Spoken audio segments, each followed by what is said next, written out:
Okay, so now we can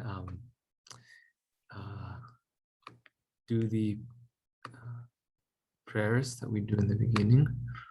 Share this.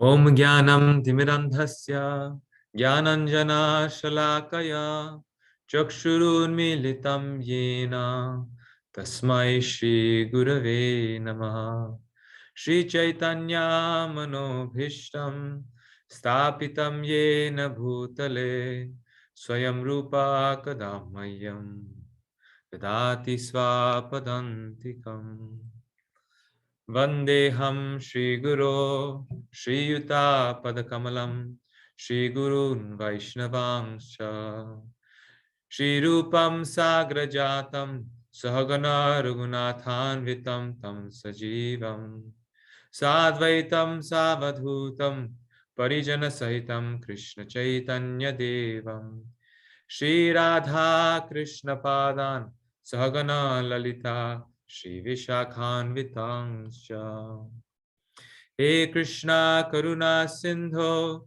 Deenabandho Jagatpate Gopesha Gopika Kanta Radha Kanta Namostute Tapta Kanchana Gaurangi Radhe Vrindavaneshwari Vrishabhanu Sute Devi Pranamami Hari Priye Vanchakalpa Tarubhyasya Kripa Sindhubhya eva cha Patitanam Pavanebhyo Vaishnavebhyo Namo Namaha Shri Krishna Chaitanya Prabhu Nityananda Shri Advaita Gadadhara Shivasadi Gaura Bhakta Vrinda Hare Krishna Krishna Krishna Hare Hare Hare Rama Rama Rama Hare Hare.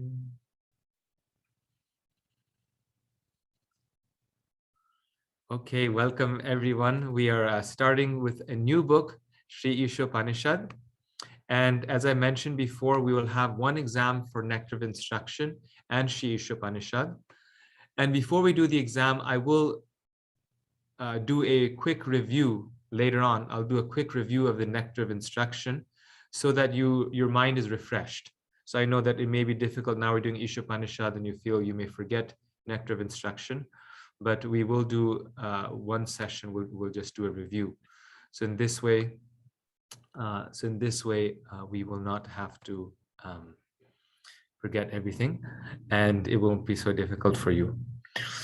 My Thanksgiving break is coming up. It's actually just around the corner. So I've gotten through most of your NOD exams. Many of them I've gotten through, but I'm just not able to finish them because nothing else in life seems to stop. But you will get them back before you take the next exam. So don't worry. I am working on them, almost done with them, and I will give them to you shortly. You'll know your score. But most of you have nothing to worry about. You are doing very well. So the Isopanisad is a bit longer than the Nectar of Instruction. It has 19 verses. Nectar of Instruction only had 11. So it's a little bit longer, but it's also a very short book. It's also a book that is very, very powerful, yet very short. Many people in ISKCON have become devotees as a result of the Isopanisad. It's amazing. It's a thin little book, but on book distribution, many devotees are distributing this book. Prabhupada told them to, both Nectar of Instruction and Isopanisad. And so many people, Western devotees that you ask, they have joined Krishna consciousness after reading the Isopanisad. Brandy, is this the case with yourself as well? I just wanted to say that I brought Kelsey to the temple on Sunday, and I told her to look through the books and take one that she was interested in, and she picked up the Sri Isopanisad. So you saying that blew me away, and it excites me. It's very true. I mean, thank you for verifying it by saying this. It's not just any old book. It is actually, as you will see, it is Shruti. It is It is the fruit of the Vedas, and there's a very specific reason among all the Upanishads, all the Vedas, and the Upanishads are part of the Vedas, as we will see. This is the only Shruti, official Shruti. Gita is also Shruti, but according to what the Orthodox traditions would say, the only Shruti that Srila Prabhupada decided was very important to translate. There's 108 Upanishads. There's 4 Vedas, so vast. And of all of that, Prabhupada decided to give us these 19 verses.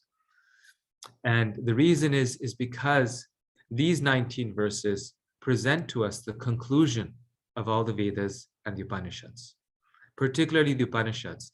It gives us the philosophical knowledge of all these Upanishads.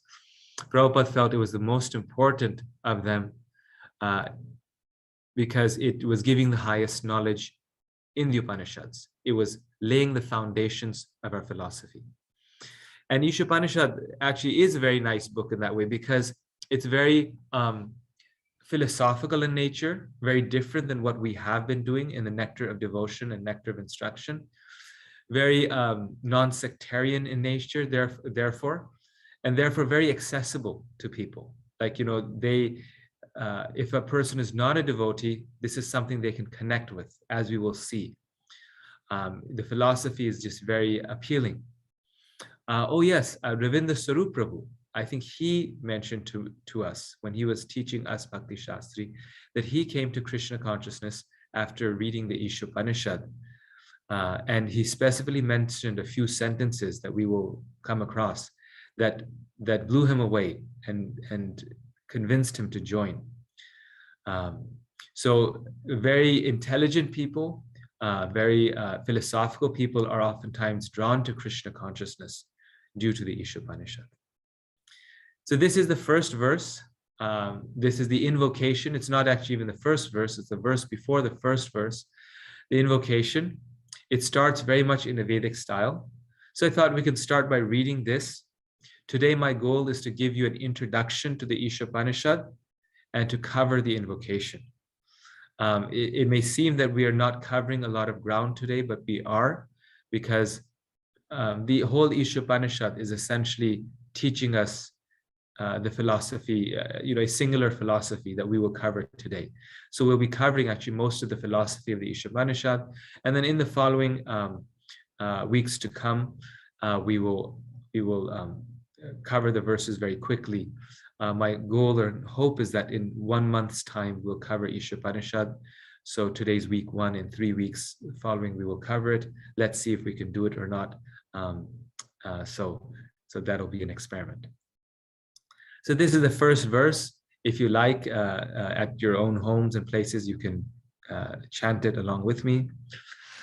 Om Purnamada Purnamidam Purnat Purnam Mudachyate Purnasya Purnamadaya Purnameva Vashishyate. Om Purnamada Purnamidam Purnat Purnam Mudachyate Purnasya Purnamadaya Purnameva Vashishyate.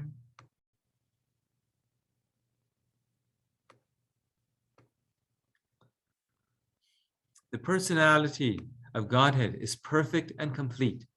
And because he is completely perfect, all emanations from him, such as this phenomenal world, are perfectly equipped as complete wholes.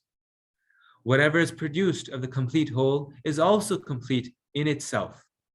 Because he is the complete whole, even though so many complete units emanate from him, he remains the complete balance.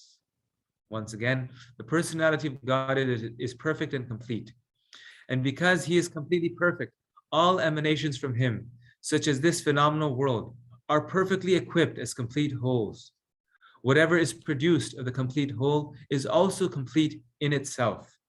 Because he is the complete whole, even though so many complete units emanate from him, he remains the complete balance. So there's a comment in the chat that that one devotee is saying, sorry, Madhuri Rasa Mataji, she is saying that many seniors said that this is the toughest Bhakti Shastri book. This is the toughest book in the Bhakti Shastri. It can be, but I don't think so. I think if we will, there's actually some very nice philosophical ideas, and once we understand them, it will be very easy and accessible. So yes, without the guidance of the acharyas and Prabhupada, it is very difficult, because as you can see, the translation is very cryptic. It is very much in a sutra format. The verses also read very much in the Vedic style. It starts with Om, Om Purnamada Purnamidam. So it's very, very sutra form. And this translation, if someone were to read it without the help of Srila Prabhupada and our ISKCON devotees who are explaining this to us, our predecessor VIG teachers, without their help, yes, I think it would be very difficult. But because they explain it so clearly what is happening, it's actually very accessible. So now I'll share my slides.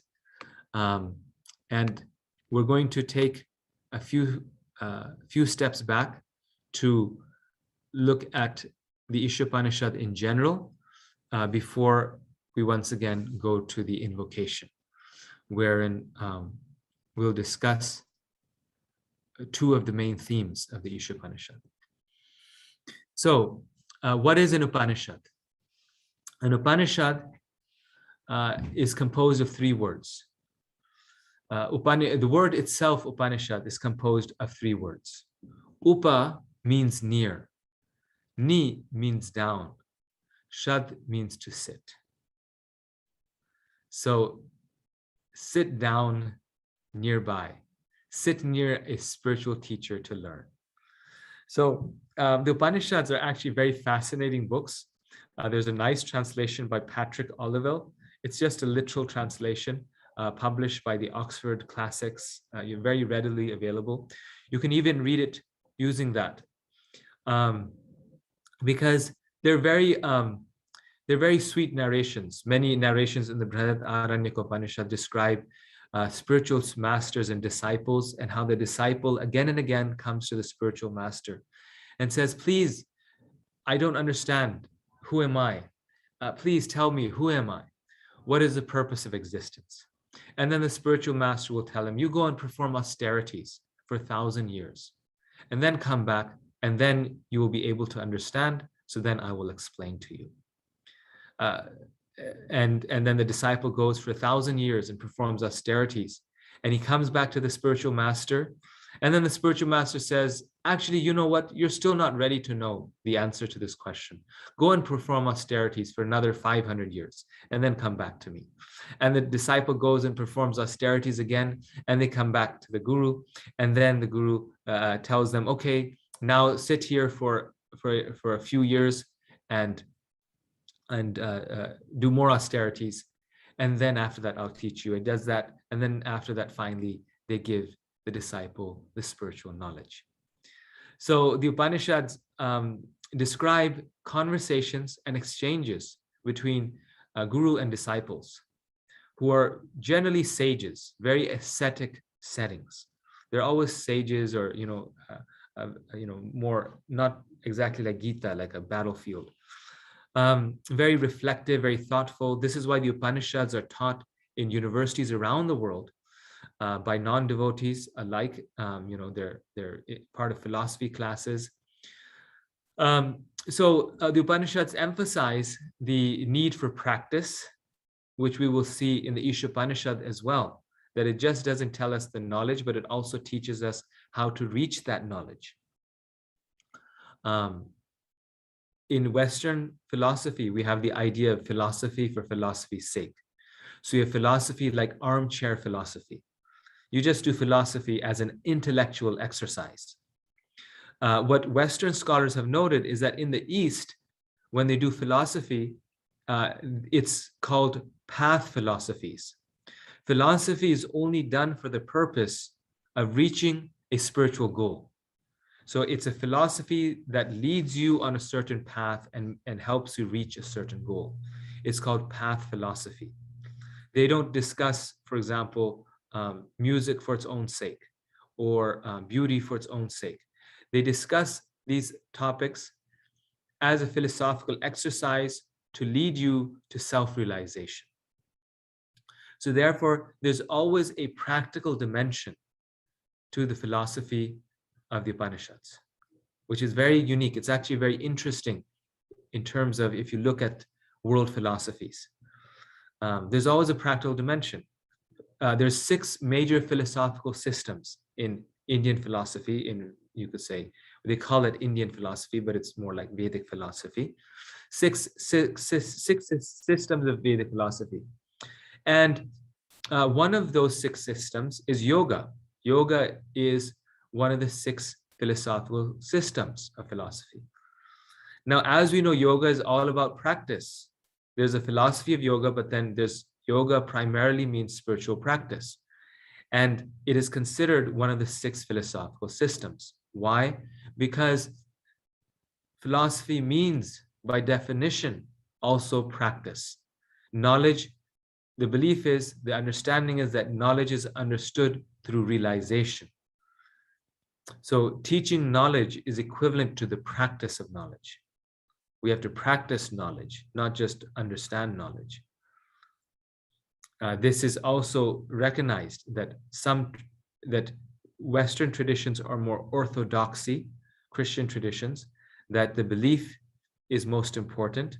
What you believe in is most important. Therefore, orthodoxy focuses on beliefs, knowledge, understanding. And the Vedas and Upanishads are more orthopraxy, meaning that what you believe is not so important, but what you practice is most important. Because it is the practice that reveals the knowledge, right? Our understandings change based upon our practice. So what we believe in is also very important, but even more important in some ways is our practice of Krishna consciousness, because that only and only that reveals the spiritual knowledge. Like Lord Chaitanya, he says that the chanting of the holy name is not just our devotional practice, but it is also vidya vadhu jivanam. The chanting of the holy name is also the mother, the vidya vadhu. It is it is a source of transcendental knowledge. Vidya vadhu jivanam. It gives birth to transcendental knowledge. So it's just chanting. I mean, we're just repeating some words, but that practice gives us deep spiritual knowledge. So Lord Chaitanya is also confirming this. So now here, Upanishad itself tells us the word itself, the name of this book, Isho Upanishad, Isha Upanishad. Isha means the Lord, Upanishad means Upanishad. So this word Upanishad itself tells us the process, how to receive spiritual knowledge.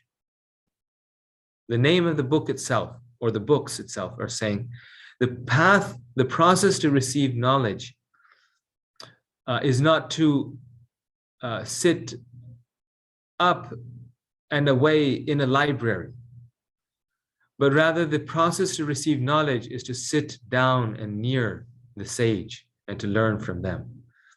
The process of spiritual knowledge is one connected with spiritual practice, which Rupa Goswami, you may remember in the Nectar of Devotion, he says 3 most important items are service to the spiritual master, approaching a spiritual master, taking initiation from a spiritual master. So this is why I'm mentioning this point, that the Upanishads throughout their works, Brihad Aranyaka Upanishad, Katha Upanishad, they are describing this, like I gave you the story of this teacher and disciple, that they're giving the spiritual knowledge and the process of knowledge as well. So this is what the word Upanishad means. And this Upanishad is specifically dedicated to Isha, the Lord. So the Vedas, we always talk about the Vedas in Krishna consciousness. We talk about Vedic literature and how we follow the Vedas. The Vedas are infallible, knowledge. But the interesting thing is, and I'm sure you've wondered about this, is that the interesting thing is that we never read the Vedas. When was the last time we attended a morning Rig Veda class or a Yajur Veda class? So we say that everything comes from the Vedas. The Vedas are infallible. They are the spoken by the Lord, yet we never read the Vedas. And most of us haven't even looked into the Vedas. What are they? What is it? So if you look into the Vedas, you'll actually see that most of the Vedas, they're just hymns and prayers to the various demigods, not even to God, not even to Lord Vishnu. Although very clearly, the Vedas at certain points say that Vishnu is the Supreme Lord. Many academics have noted it, but still it is hidden. It's not exactly, one still needs an acharya to make that clear. If you look at it, it's more like a book of demigod worship. There's so many hymns. The Rig Veda particularly is a praise to Agni and Indra. It specifically focuses, if you see, on Agni, the fire, because all yajna is based upon Agni. I hope all this information is interesting to you, because this is information you won't get in a normal class. This is specifically Bhakti Shastri information to help you understand what are the Vedas and their relationship with what we read, which is primarily the Bhagavatam and the Gita, etc. So, the Vedas are hymns chanted by the priests in praise of the gods, and it focuses on Agni and Indra. The Yajur Veda focuses on performing sacrifices, how to perform sacrifices, the mantras for the sacrifices. Sama is a praise to Soma, Sama Veda. Imagine. It's primarily focused on praises to Soma. And the Atharva Veda are focusing on chants for hearing, sickness, and rights. In other words, different mantras to counteract sickness, various different rites, rituals at different stages on life, mantras that should be heard.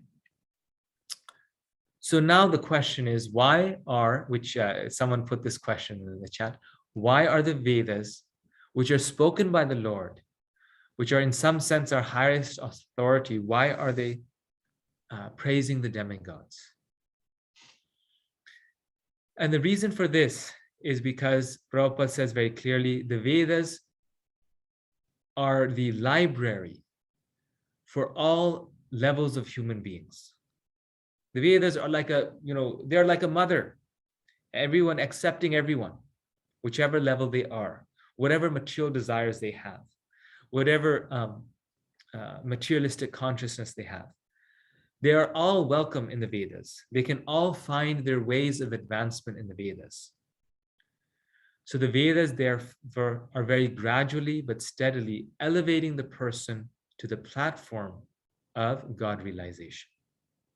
The Vedas give all these mantras so that people, the masses, can purify themselves by fulfilling their material desires through regulated means and bona fide means, by worshiping the demigods, so that gradually one day they come to the point of Vasudeva Sarvamiti, that Vasudeva is everything, and I should surrender to Vasudeva.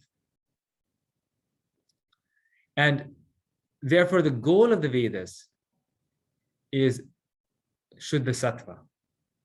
But Krishna himself says Traigunya Vishya Veda. But Krishna himself knows that the Vedas themselves and their teachings are mixed with the modes of nature, because there are 4 people in the modes of nature. And so the whole Brahminical orthodoxy, it all focuses on the Vedas, and it's all about advancement of materialistic consciousness, but doing so in a way that not materialistic consciousness, a materialistic standard, becoming a demigod, getting favors from the demigods, but it does so in a way that gradually purifies the conditioned soul, because they're still saying the names of Vishnu or his representatives, and they're still chanting purifying mantras. So when people became sick and tired, or rather when the sages, when they felt, Vyasadeva, that all of this ritual, it is definitely elevating people, but what about those people who are not interested in this, who want to know the highest truth? What should we give them? Then that is the Upanishads. The Upanishads are the philosophical part of the Vedas. You have the ritual part, that's the Rig, Yajur, Sam, and Atharva Vedas, primarily rituals. But then you have the philosophical part. And that philosophical part, that part that says, okay, enough ritual. Now, what is the point of this ritual? What is transcendental knowledge and freedom from this cycle of birth and death? That is the question of the Upanishads. Athato Brahma Jigyasa. And the Vedanta Sutra. So the Upanishads are actually part of the Vedas. We don't realize this sometimes. They are the conclusion of the Vedas. They are Vedanta, Veda Anta. So the Brihad Aranyaka Upanishad is considered a Veda. It's considered a part of a Veda, and I forget which one it's part of. Similarly, Isopanisad and these, they're all part of these Vedas.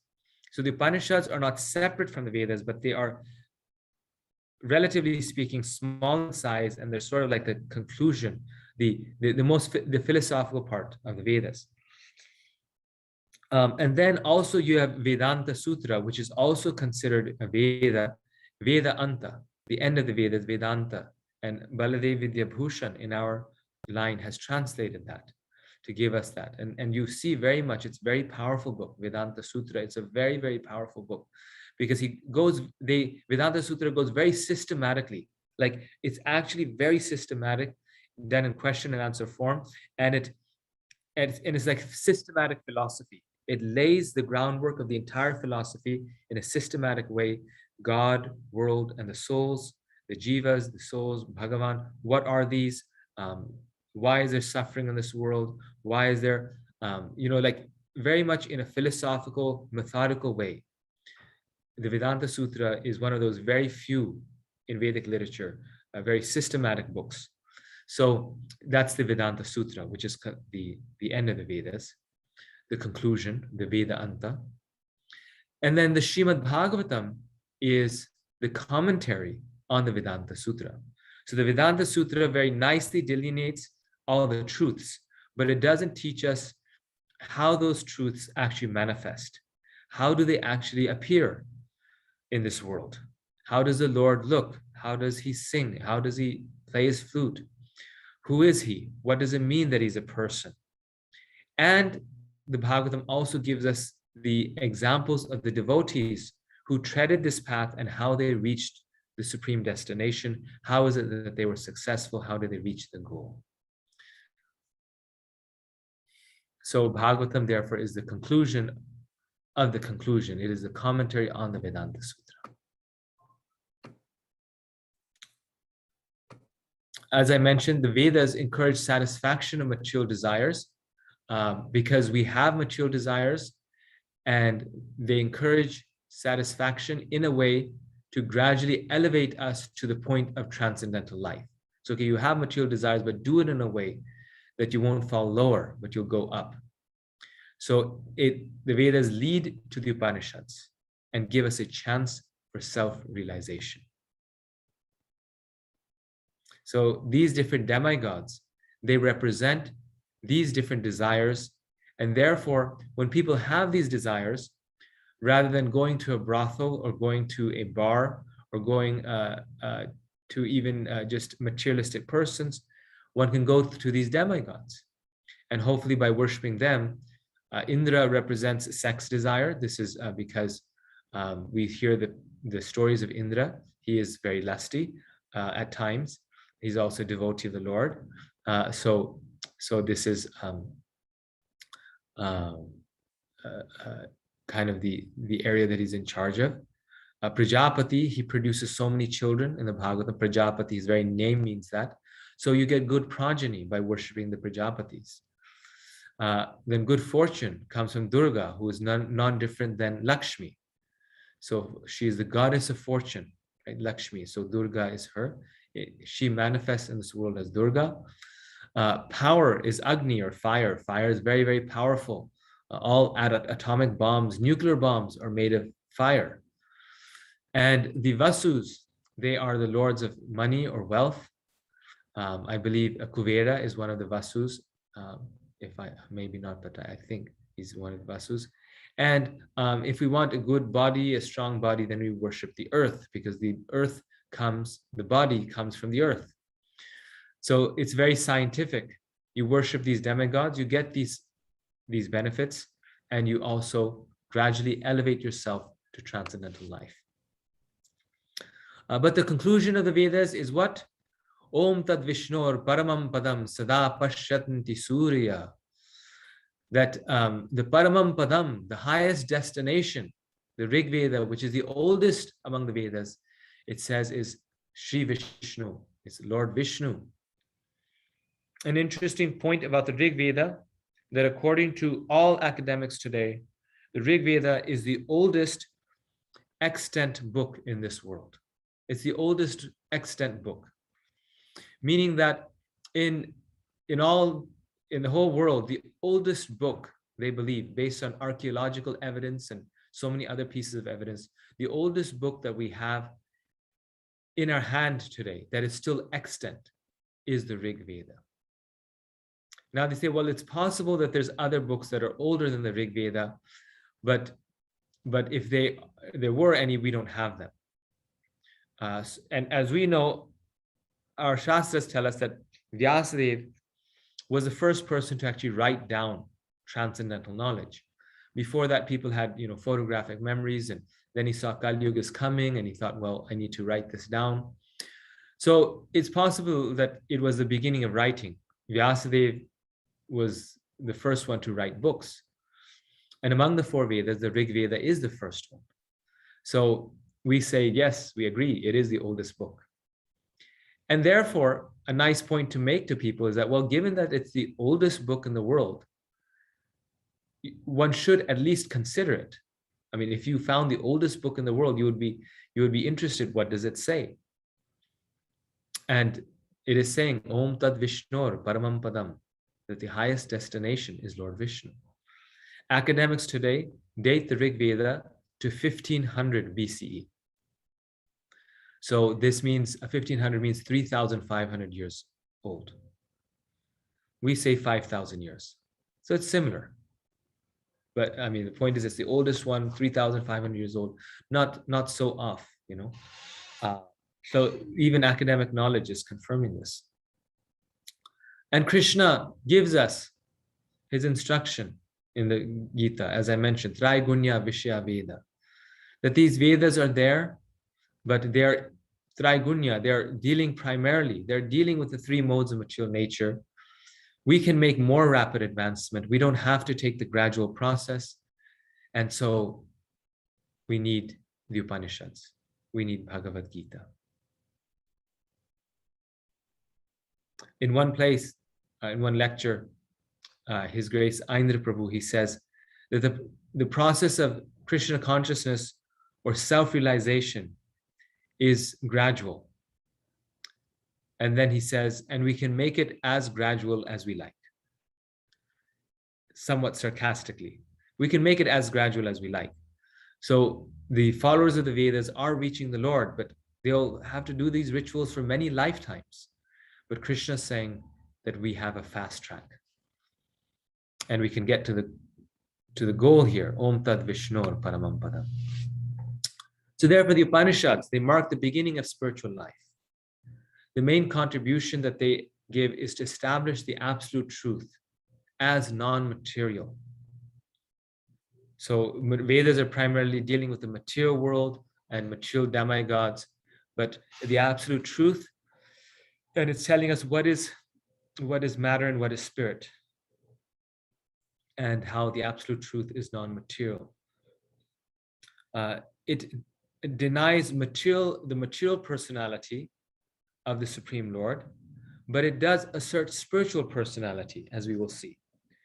So the Upanishad will often use the word nirguna Brahman, to refer to the absolute truth. That the absolute truth is nirguna, it has no guna, means qualities, no qualities. So on the direction of the acharyas, we understand that they're saying it has no material qualities. But as we will see, they're saying that it does have spiritual qualities. It has spiritual form. So that is what they establish. A key contribution is this very, very fundamental thing. And of course, the Mayavadis, they use the Upanishads for their purposes, but then Vaishnavacharyas, they use the Upanishads to counteract the same Upanishads they use to respond to the Mayavadis. And the final thing, it describes as the three stages of Brahman, which we know are Brahman, Paramatma, and Bhagavan. So that is also delineated and touched upon in the Upanishads.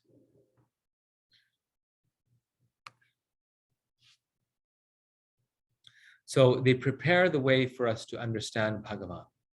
They prepare the reader to the point of the Bhagavata, so they can understand Bhagavan, the Lord full of all opulences. So now I mentioned to you before that how the Isopanisad was very important for Srila Prabhupada to translate. Why? Because Prabhupada's and our kind of critics were the Orthodox Brahmanas. They were the Vaidikas, the people who believe in the Vedas. It was the whole Vedic tradition. And all the books that we are reading regularly, like Bhagavatam and Chaitanya Charitamrita, are considered as smriti, meaning these are histories according to the school of thought. I mean, this is considered smriti. But the most authoritative source of knowledge, according to this Vedic tradition, is Shruti. Why? Because Shruti is spoken directly by the Lord. So it's most authoritative. Smriti is written down by the sages, and it's their remembrances of the history of this planet. That's why the Bhagavatam gives so many stories of great devotees. So which story they tell that's up to the Purana. And since Bhagavad is the Nigamakalpatar, or the highest Purana, it gives stories only about devotees. But it is the histories. And because it's written by the sages, they believe, not by the Lord directly himself, although Vyasadeva is the Lord himself, but because it was not actually spoken initially to Brahma, it is kind of not as authoritative. And the final is Nyaya, or logic. So this is called the Prasthanatraya, that in all of Vedic literature, there's three types of literatures. So we have a lot of books in Smriti, Bhagavatam, Chaitanya Charitamrita, Nectar of Devotion. We have some books in Nyaya as well, like Vedanta Sutra, Baladev Vidyabhushan's commentary. But we don't have any book with Shruti. We don't have any official book, so to say, that any book that is officially Shruti. And this could have been a weakness in our offering. And the acharyas being, and especially Srila Prabhupada being very powerful, they know, no, we don't want to give them a chance to criticize us. So therefore he says, okay, Shruti also establishes the personalist conception of God and our philosophy of Krishna consciousness. And the best of these Shrutis, or you could say the most direct, is the Isopanishad. And so I'll translate this to show people that even among the Vedas and Upanishads, we are grounded. Our philosophy is grounded.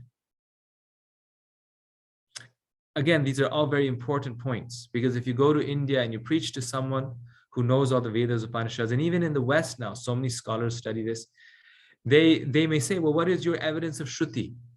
And so you need to know, now this is the time I need to refer to the Isopanishad. Because this person, although we believe that Gita is also Shruti, Bhagavad Gita is also Shruti, and Bhagavatam is also Shruti, because it's spoken by the Lord, but this person will not accept that. This person is not going through that same assumption that I am. they're accepting only the Upanishads and the Vedas. So from the Upanishads, I need to respond, which is Prabhupada, based on his audience, he would do that. And therefore, it's this three types of literatures is very important to know. And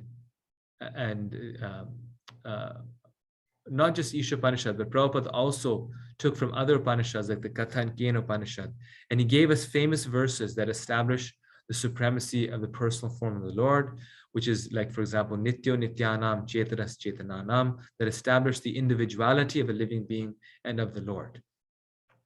So these are all Shruti mantras. So now, going to the Isopanishad itself, Isha means the supreme controller. So it's the Upanishad that leads us to the supreme controller. So I always get confused. 18 verses. The Isopanishad has 18 verses. So these verses can be divided in terms of Sambandha, Abhideya, and Prayojana. Sambandha means our relationship with God. So the invocation, the verse that we are going to read, talks about our relationship. The Supreme Lord is the supreme complete. We are also complete. And how do these two completes relate with one another? So it talks about particularly Sambandha. What, philosophically speaking, intellectually speaking, what is the relationship between me and God? Abhideya is the process of reaching the goal. It's the practical application of that knowledge. And that, as we will see, even though it's just the next verse, verses 1, 2, 3, 9, 11, 15, 16, 17, and 18, all these verses deal with Abhideya. Text 1, as you will see, it's the Ishavashya consciousness. That knowing that the Lord is the supreme controller, this is how we should act. This is how we act. So it's about action and relationship and developing that relationship. And Prayojana is a description of the goal. Who is God? Isha. Who is the supreme controller? So in these verses, we will see Sambandha, knowledge of the relationship between God and the souls, Abhideya, the process of achieving him, and Prayojana, who is God himself, being described in detail. As I mentioned to you, the Isopanishad establishes the authenticity of ISKCON. So authenticity is a very good word to use, that we are authentic. And it brings one nearer to Krishna, the Supreme Personality of Godhead, which is a fact I was initially resisting teaching the Upanishad. I was like, I like more nectar devotion, nectar instruction. This is going to be very philosophical and a little maybe dry. But when I started reading it again, it's like every time we read Prabhupada's books, it's like new. When we started reading it, I was like, wow, this is very nectarian. This is very, very sweet. And especially Prabhupada's purpose, it's making it so relevant to me. So reading this also brings us nearer to Krishna. So now finally to the invocation. We've gone from large to small, from all the Vedas to the Upanishads, Isopanishad, and now the invocation. So this is an invocation particularly to mantras 1, 2, and 3, which talk about the understanding that who is the proprietor and what is our occupation. As we saw, Abhideya. It focuses on Abhideya. And the invocation, it focuses on that all things in existence are emanating from the complete whole. Right? This is what it focuses on. And this verse at first sight seems to be saying nothing. It just seems to be saying, contradictory things. That Krishna is complete, whatever emanates is complete, or things that maybe just irrelevant. Okay, everything's complete. This is complete. I'm complete. God is complete. But I still have a toothache. So, as you mentioned, without guidance, it seems not very clear. So, what is the Isopanishad trying to do by saying this? What is the deep message? the deep teaching in this philosophy of completeness. What does it tell us? So the Upanishads, particularly the Isopanisad, they are trying to establish or clarify two things. One is called oneness and difference, which, as we know, a core of our philosophy, achintya bheda bheda, inconceivable oneness and difference. That how the Lord and his Brahman effulgence, the personal form and the impersonal form, are completely one with each other, yet they're also different. And this oneness and difference is applied to the forms of the Lord, but it's also applied to the world. The world is one with the Lord because it's coming from the Lord, yet it is also different from the Lord. And when it's applied to the world and the souls, that is us, then this oneness and difference takes the terminology of immanence and transcendence. Meaning that we said that the world is one with the Lord, yet it is different. So how much is it the Lord? In other words, how much is the Lord immanent in this world? And how much is the Lord transcendent? Meaning how much is he beyond this world? How different is he? Now, Jiva Goswami, because he has established the philosophical conclusion that we follow of Achintya Bheda Bheda, he says that inconceivably we are one with completely with the Lord, and we also completely also different than the Lord simultaneously. And how is this possible? Because it is inconceivable. It is Achintya. And so that is the philosophy of oneness and difference. But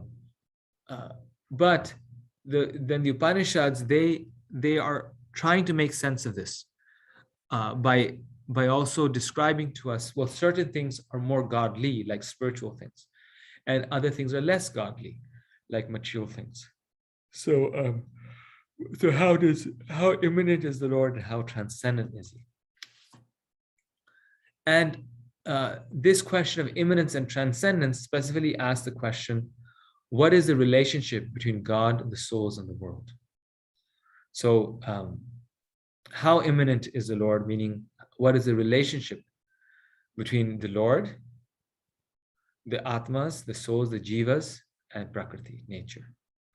And these are the three big topics of all most Vedic discussions, is the Jagat, Ishvar, and the Atma, these three things. So that relationship is being described in this invocation verse, Om Purnam Adha Purnam Idam. It's describing the relationship by telling us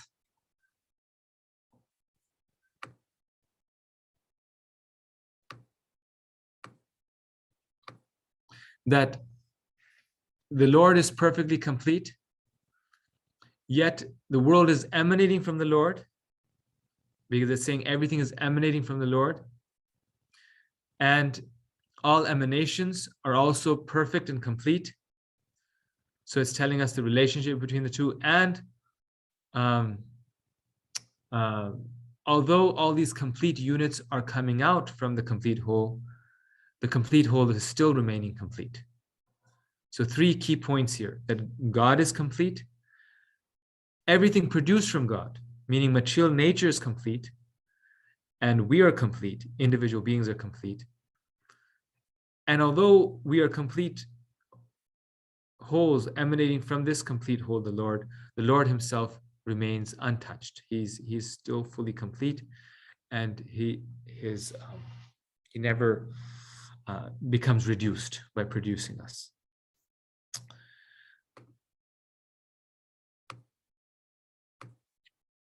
So this is the teaching. This is the conclusion, that how Krishna is complete and we are also complete, and the world is complete. But how do we make sense of it? So I'm going to actually first just go here. We make sense of it by the various metaphors that then the Upanishads give. They give us so many nice analogies or metaphors to describe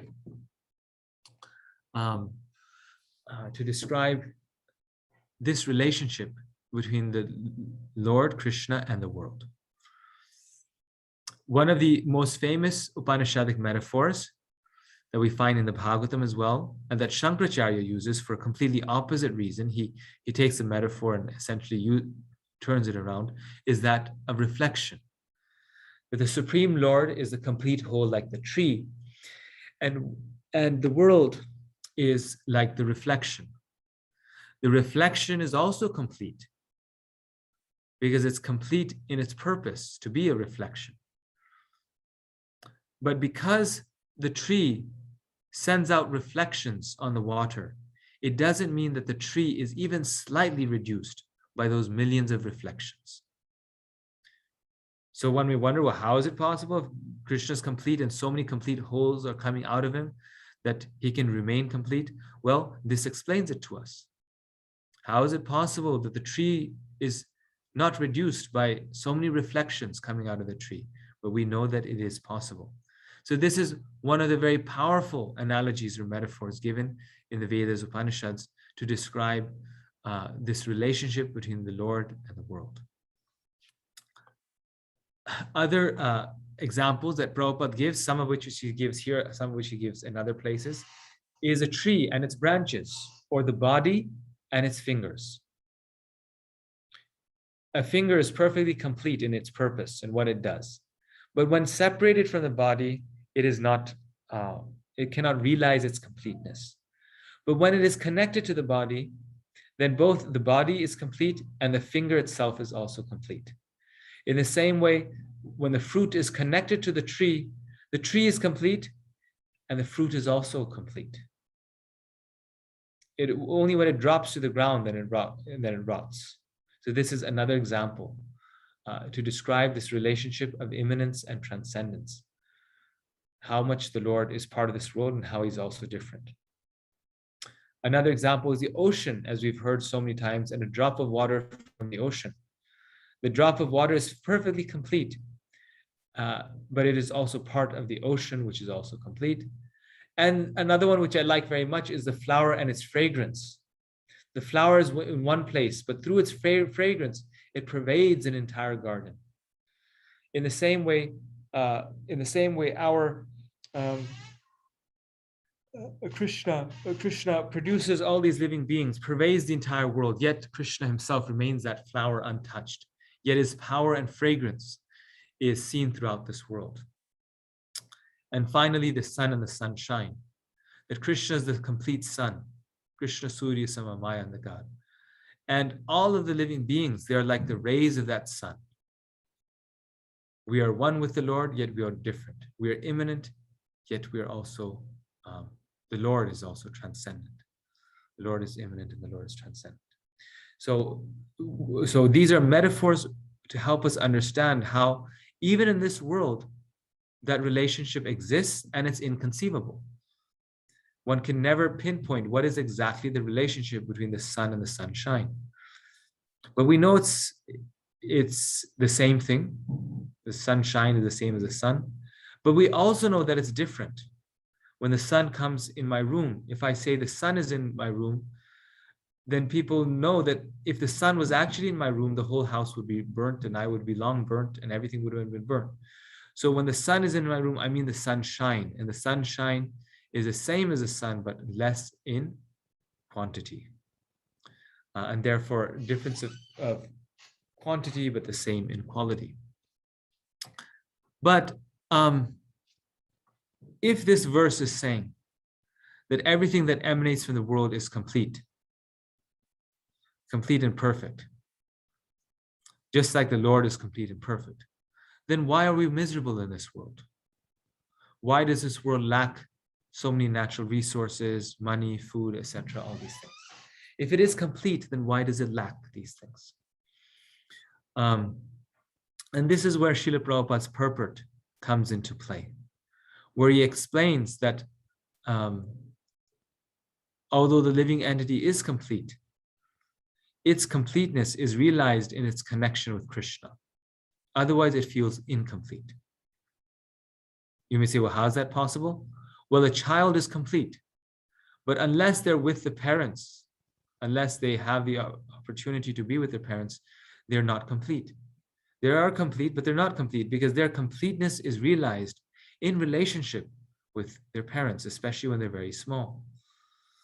In the same way, this world is perfect and it is complete, but when we see it separate from the Lord, then only that misconception in our mind, that only causes it to be so-called incomplete. But actually, it is perfectly complete. Another way to understand why the mature world is complete, although it has so many problems, is because it's perfect for its purpose. Its purpose partly is to teach us lessons through difficult circumstances and difficulties in this life. And so therefore, if this world did not give us those difficulties and did not have these problems, in some way one could say it would be incomplete because it's not perfectly fulfilling the purpose for which it's there. So the lackness of money and wealth and food and all these things in this mature world is due. It does not make this world incomplete. It is due to our seeing it as separate from the Lord. And the same situation is with the living beings. It says that all these units are coming out and each individual soul is also a complete person. But why can't the living entities enjoy mature life if they're a complete person? Because just like a fruit cannot receive water unless it is poured on the tree, in the same way the living entity cannot achieve the Lord, cannot become happy unless they satisfy the Lord, unless they water the tree. So the living entity's happiness is in connection with the Supreme Lord. And until then, it may be until the point when until we are fully connected, we are gradually coming to that point. And it may be not directly in the Lord's service right now. We may not be able to be a pujari and go on the altar. But whatever we are doing, if we are dovetailing it in the service of the Lord, then it becomes complete. So similar to the point that I mentioned at the beginning of path philosophies, that our completeness is there if we follow a certain path, if we are strict in following our spiritual practices. And then the soul realizes its completeness very quickly, very, very quickly. A devotee feels completely satisfied, completely full in themselves. Because why? They've understood their relationship with Krishna.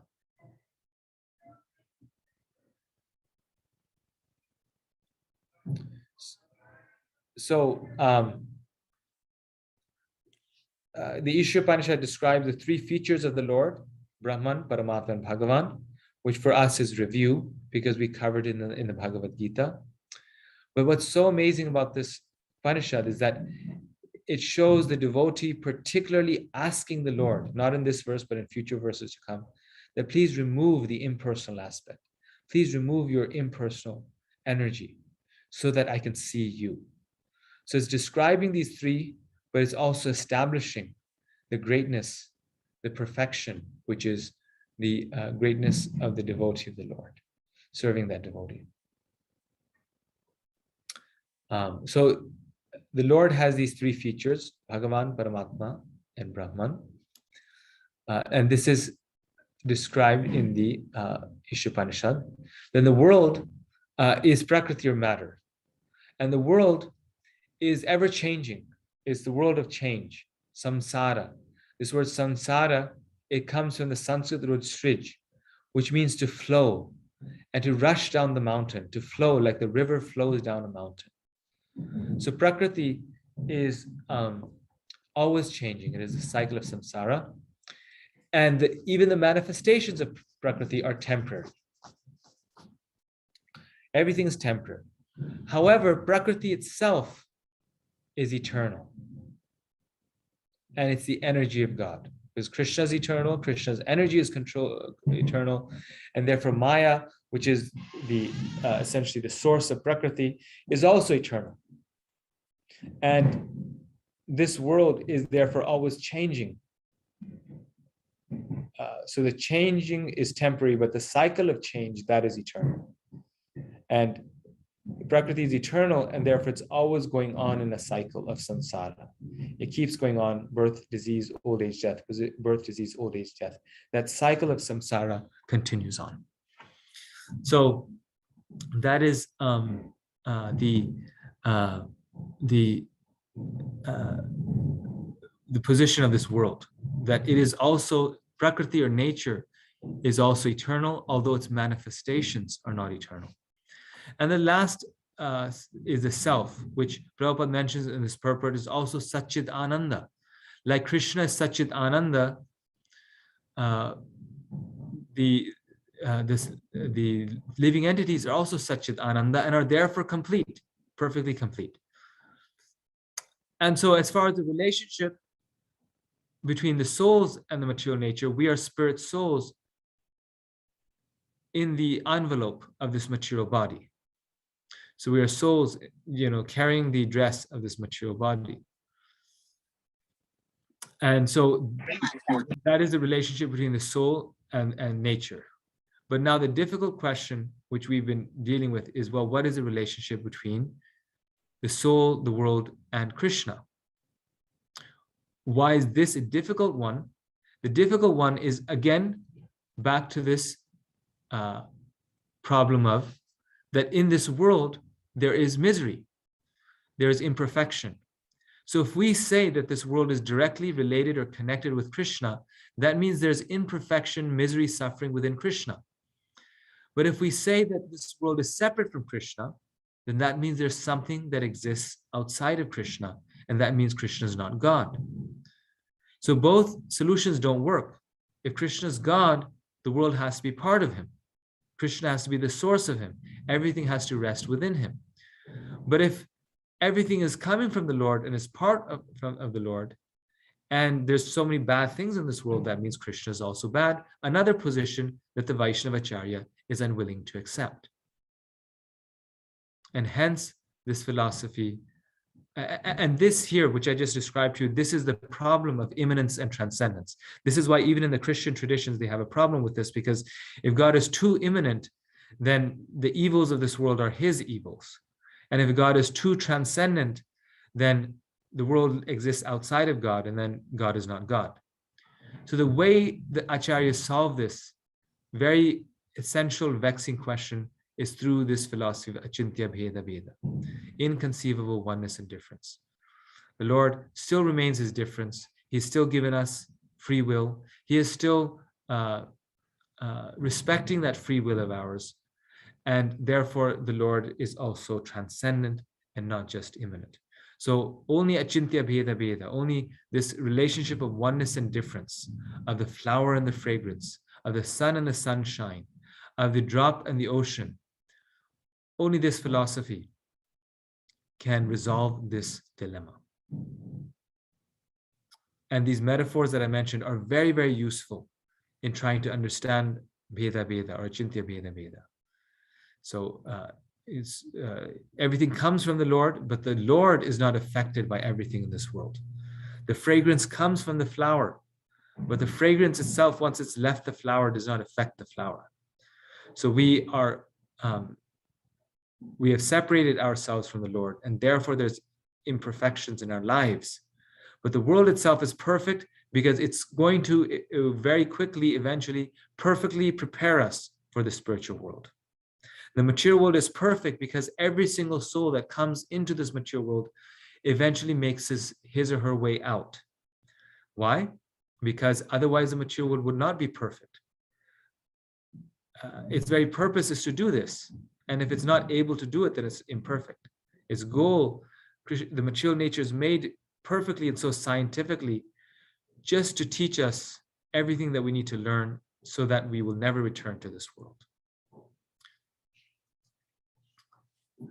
And so now to summarize this invocation verse, the invocation verse talks about two things. One is completeness and the other is personality. Once again, immanence and transcendence, and Achintya Bheda Bheda. Personality means form and formlessness, and completeness refers to the immanence transcendence part. So first part of completeness is that the Supreme Lord is complete in of himself. So here you see the same metaphors I gave you, but a few more points that Prabhupada mentions in the purport. So we said water and drops of water, a glass of water and H2O, or water and individual atoms. The sun's heat is infinite, electric power is finite, but all power comes from the sun. It is part of the sun, but yet different. Then Krishna's completeness is such, and this is why I'm reading this, is because we said the third point is that although it produces complete wholes, which is us, it's never decreased. So spiritual mathematics is 1 minus 1 is equal to 1, and 1 plus 1 is equal to 1. Plain and simple, Prabhupada says. You take 1 away from 1, it will still be 1. You take millions of complete wholes away from Krishna, Krishna himself is always complete. So another, going back to our water analogy we can give is that you can have millions of buckets of water, but it'll make no difference to the ocean. It's just too oceanic. Secondly, the material world is complete because of its relationship with Krishna, and it's perfect for its purpose. Because of its purpose, it's complete. And the third is that the Jiva souls, all of us, are also complete because we are completely able, we are completely well positioned to realize the Supreme Personality of Godhead. We are completely well positioned to go eventually back home, back to Godhead. And therefore, being Sat Chit Ananda ourselves also, we are also complete wholes. But not in the same way as the Supreme Lord, who is really like the ocean, and we are like the drops of water. So in terms of personality, the Lord, God's personality, the Isopanisad refutes Mayavad philosophy by saying, first of all, God is not formless, which doesn't come through in this verse, but in the following verses that come through, it'll be very obvious. It says the Lord has hands and legs everywhere. So he's not formless. And at the same time, although the Lord has a form, infinite energy and complete wholes can manifest from that form. And that is the complete power of the Lord, that by his energy, he has form, yet he's also pervading the entire world. The Isopanisad explains that if God is only personal and not impersonal, then that is limiting God. If God is impersonal but is not personal, that is, the Lord lacks something, God lacks something that we have, then Krishna would also not be complete or unlimited. And so to fulfill both of these things, Prabhupada instructed devotees that don't just preach that God has form. He gave this personal instruction to Ravindra Prabhu. He said, don't just preach that God is a person. This is very shocking. Why? He said, preach that God is both a person and impersonal. And the personal aspect of the Lord is supreme. Because if you say that God is a person and only a person, then that's missing the point that Krishna also pervades this entire world. So Krishna is both. And therefore, our philosophy, Prabhupada's philosophy, is the highest, because it's bridging together, it's bringing together all the traditions of this world, dysfunctional parts of this world, to help us understand that no, we have a unity, that God can be both personal and impersonal. Okay, so this is the end of the introduction to the Isopanisad and also the invocation. We could continue on with mantra 1, but I've just spoken a lot, and I think this is a good time for us to ask questions. And so any questions or comments?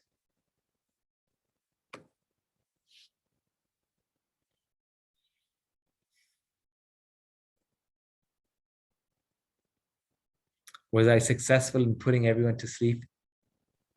Hare Krishna Prabhuji, Dandat Pranam Prabhuji. Hare Krishna. Mamta Mai here. Prabhuji, very beautiful class. Concepts that we have been struggling to understand for so long were made clear today. This is a lecture, that we can hear, again and again. Thank you so much for your hard work and patience and not giving up on us. Thank you so much, Prabhuji. Hare Krishna. Thank you very much for the encouragement. No, I hope that through this grounding, the philosophy of Isopanisad will become very easy, because all the verses that are following, and this is why I repeated myself so many times, that all the verses that are following are dealing with this exact thing. And it took me many years to actually realize, well, what does Achintya Bheda Bheda means? What it actually means, Achintya Bheda Bheda means, is that everything is Krishna, everything is God.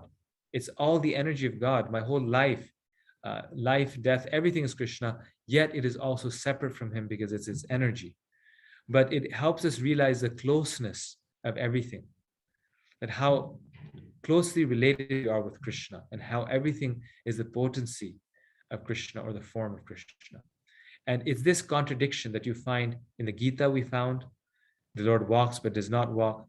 And throughout the Upanishads, you'll find that this apparent contradiction, that God is both form and formless, or God is one with the world and God is different. So there's two different things. One is God is form and formless. The other is God is one with the world, yet also different. And you'll find these contradictions throughout the Upanishads. But this is why they're saying it, and this is how they resolve it. That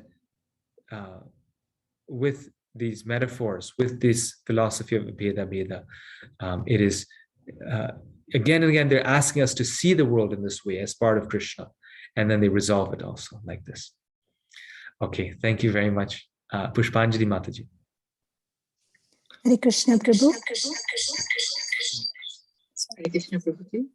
Yes. Thank you so much for this class. I know I don't get very scared of Isopanisad, so much philosophy, my mind just closes, but you explain things not in a very, very philosophical ways, in a very good understanding. So I have one comment and one question.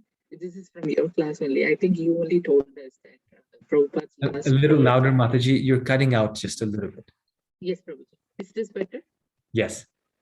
So you were mentioning one of the previous classes that Srila Prabhupada's last words to Giriraj Maharaj, he was there, that everything moving and non-moving is Krishna, Hare Krishna. So I think the first, the invocation mantra, I mean, one way, simple way for me to understand was that those words of Srila Prabhupada, that everything is Krishna, either it's Krishna himself or it's Krishna's energy.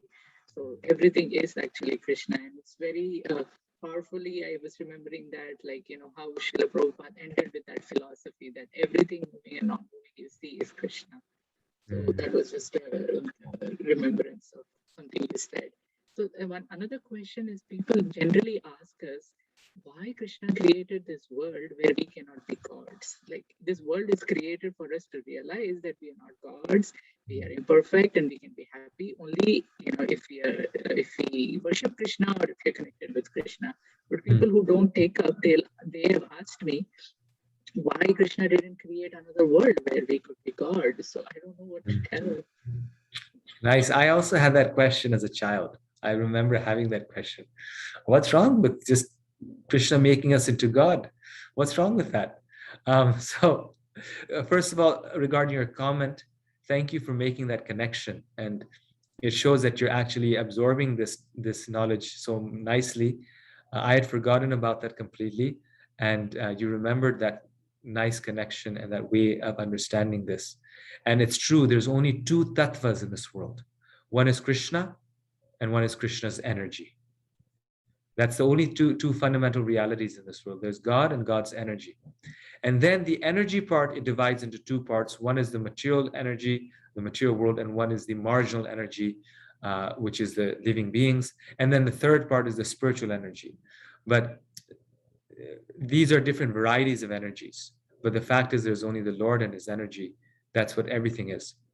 So now, regarding your second question, our completeness, our greatest satisfaction is realized in us being loving servants of the Lord, because that is what is natural to us. So Krishna is quite happy to make us God, And in fact, he does that. And then what happens when we get all this power? We become like, we become like the corrupt leaders in this world. So it's actually very fortunate not to have that. I mean, we can see in this world, some people are so powerful. I mean, so powerful, it's mind-boggling how they get all that power. In this world, people struggle for like $1,000, right? And then you have someone like Elon Musk, and he has like, what, $200 billion or something? I mean, $200 billion.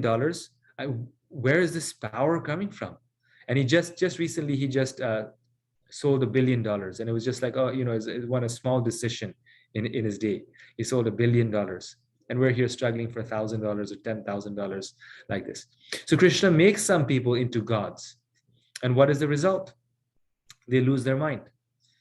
So that means it's not natural to us. So what makes us most happy is what's natural to us. And therefore, it's a fortunate situation in this world when we are not God, when we're in a humble situation, because it makes us realize our humble, natural situation, our true identity as a servant of the Lord, which leads to our greatest happiness. So philosophically now speaking, the completeness of the finger is realized in its connection with the body, and that's what makes the finger happy. A child feels happy under the protection of his mother and father. Being independent and powerful does not make the child happy because it is averse to its very nature.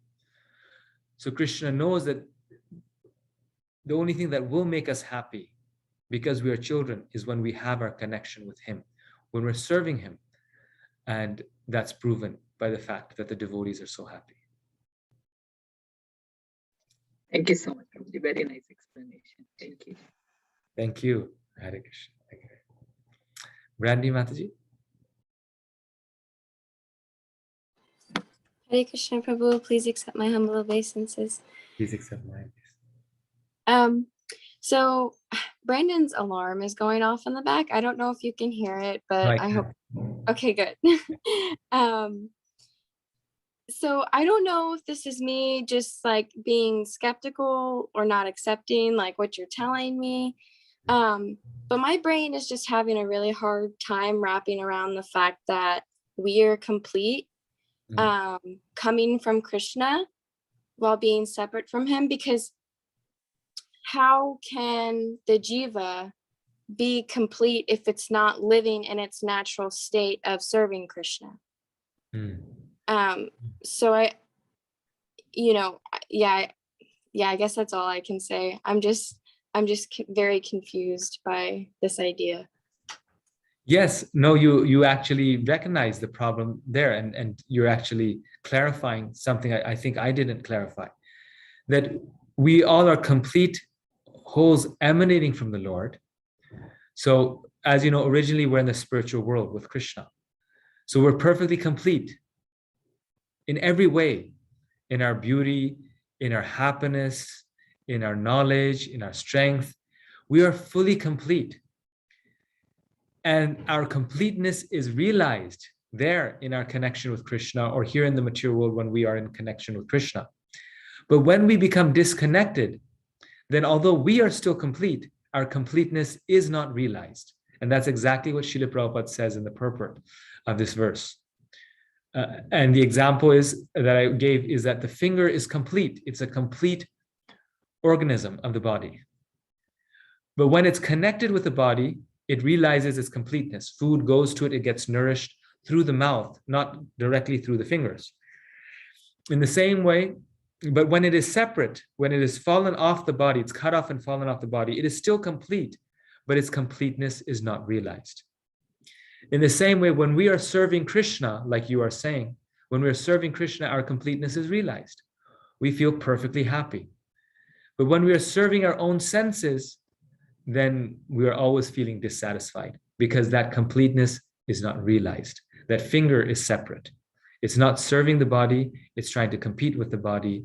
It's not connected with the body. Therefore, the food from the body is not going to it. Therefore, it is feeling non-nourished, unnourished.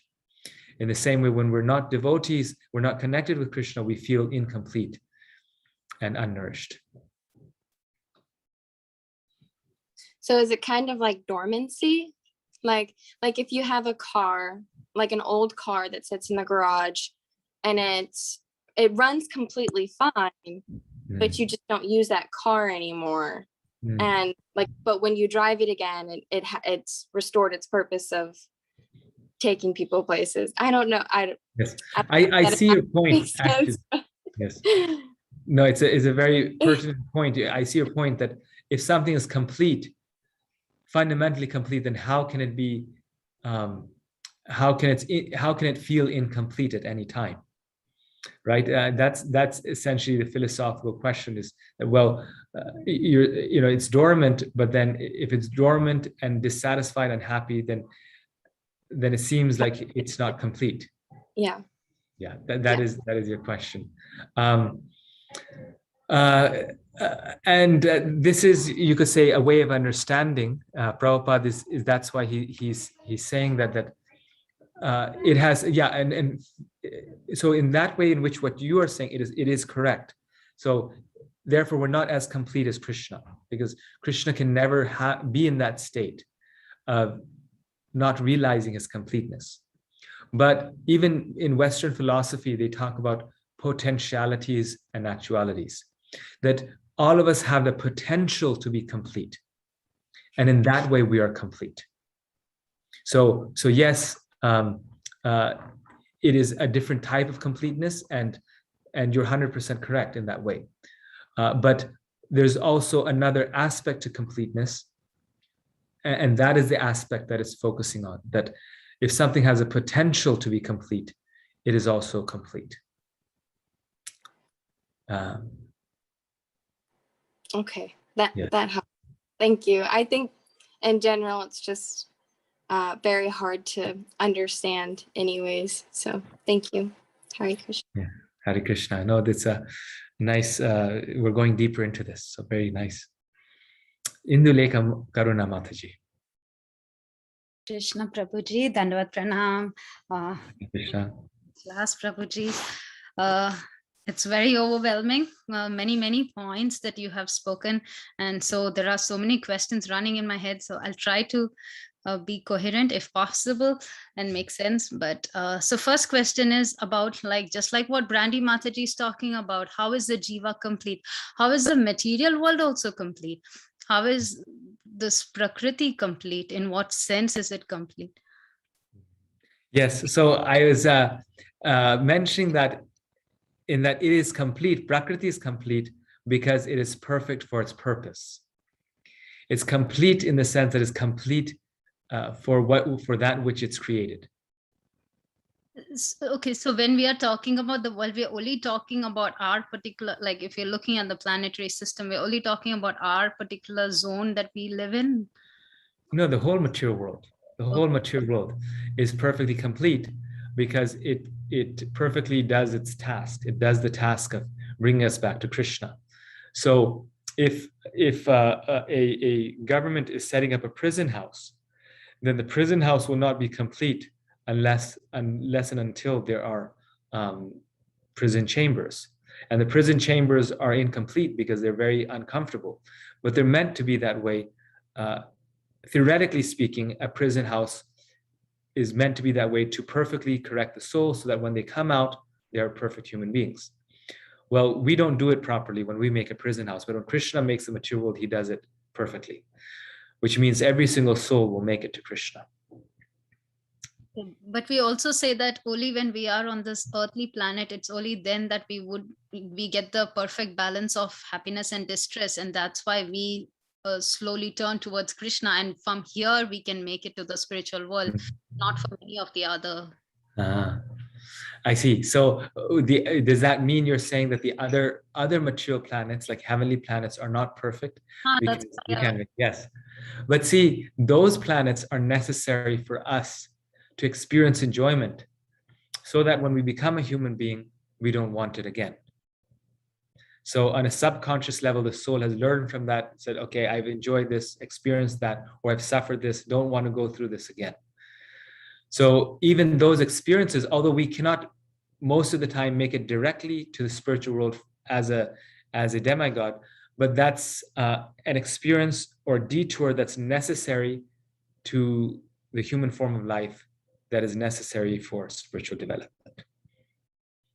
Yes. Thank you, Prabhuji. I maybe you can come back to me later. I do have another question on how, because here you already say that it says Om Purnamada, but still we are referring to that Om as the Supreme Lord. Of course, from Bhagavad Gita, we know all that, we learn that, but this is even before the Bhagavad Gita. So I was just wondering, at what stage is it saying that Krishna is the Supreme in this? So in this particular verse, it doesn't speak about the personal form of Krishna. It just says Om, Om Purnam. It just speaks about Om. But in the verses that come, it talks about the personal form of the Lord. The Upanishads speak in general terms. They don't specifically call the Supreme Lord Krishna, but they establish the supremacy of the Lord and the personality of the Lord. So that is yet to come. Here, right now, Om just refers to the supreme absolute truth. Yes. Nice questions. Thank you. Thank you, Auntie. Hare Krishna. Madhava Prabhu. Hare Krishna, Prabhuji. Thank you Hare for the Krishna. very wonderful class. I've been itching to get to this book. So, Prabhuji, my question is that, so suppose we approach someone, suppose it's a Muslim, someone of Muslim faith, and they're saying that, God is unlimited, he's impersonal. And we give the argument that, like you said, that we cannot say God is either this or that, he is both. So if we say that, aren't you limiting God if you say that he's only impersonal, not a person? Then in their consciousness, they're not thinking of spiritual form. They don't have any concept of spiritual form. They only have concept of material form. So Vaishnavas would agree with that okay, yes, God is not limited in that sense because he cannot have a material form. So how do we make someone understand that there is a spiritual form, and that in what sense is a spiritual form unlimited? Yeah, that's a nice question, because a material form is limited, but a spiritual form is unlimited. And so if it's unlimited, also, I mean, from what you're saying, the thought comes to my mind is that, well, then what is the need for the formless part? But this is the philosophy of oneness and difference, that the impersonal aspect of the Lord is different than the personal aspect, the form of the Lord, but it is also the same. It's also connected. It's not like two just disjoint things. So the spiritual form is precisely unlimited because it is spiritual, and also because the impersonal aspect, the formless aspect, comes from the personal form. So it's not limited in the way that a material body is, because all the shaktis, the energies, are emanating from this personal form. So I would do it through these metaphors, explaining to them oneness and difference, the sun and the sunshine. You can never speak of the sunshine without the sun, and you can never speak of the sun without the sunshine. Yet you can also know that they are different. There's no meaning of the sun without the sunshine, and no meaning of the sunshine without the sun. But still, they're two different things. In the same way, God has a spiritual form, which is like the sun, which is ever powerful, never ending. Yet, when he pervades the world, he doesn't do it exactly through his form, but he does it through his energy, which is the sunshine. And some energies of the Lord are quite separate from the Lord, like the material energy. The material energy is it has so many disgusting things in it, right? So that doesn't mean that that's directly the Lord. No, it is a separated energy. So we also have to make distinction. So yes, we tell people by first just giving them the knowledge that God does not have a material form, and secondly, that this is what a spiritual form means. A spiritual form means a form that is unlimited, and that's the source of all spiritual energies. Okay, because energy comes from energetic, so Lord needs to have a form in order for him to have multiple energies. It doesn't need to, but he does have a form. Actually, Rupa Goswami describes how Sarupa Shakti or Rupa Shakti is one of the energies of the Lord. Even his form, Rupa Goswami says, is an energy. It's Sarupa Shakti. So how do we understand that? That's where Bheda Bheda is. That the energy and the form are really not different. The form is the energy, and the energy is also the form. But if we realize the absolute truth, what Jiva Goswami describes is if we realize the absolute truth without Krishna Swarupa Shakti, then our realization is partial. Why? Because we've understood Brahman without its energies. We've understood Brahman without the energies. So your realization then is incomplete. So this is actually a very nice point that Jiva Goswami makes, that imagine if there's a basket with 10 things in it. It has 10 jewels in it. And you just realize the basket, but you don't realize the jewels in it. Your understanding of the basket is very limited, or you just understand 2 jewels in it, not 10. So you understand the basket and 2 jewels, but you don't know the other 8 jewels. You are missing something, right? So similarly, we have this thing, the absolute truth there. Now, if we understand the absolute truth without its energies, without its Swarupa Shakti, without its Guna Shakti, without its Leela Shakti, then we're understanding that very thing, but without so many of its essential attributes. And therefore, our realization is less. Like if the train is coming, but I only see the light, I don't see the variety within it, then my realization is limited. It's a lesser of a realization. So the impersonalists have realized the light of the train, but they have not realized the variety within the train. But there's no 2 separate things. It's not like the light is separate from the train. It's all the one train. But your realization, impersonalist realization, is very limited of that one thing.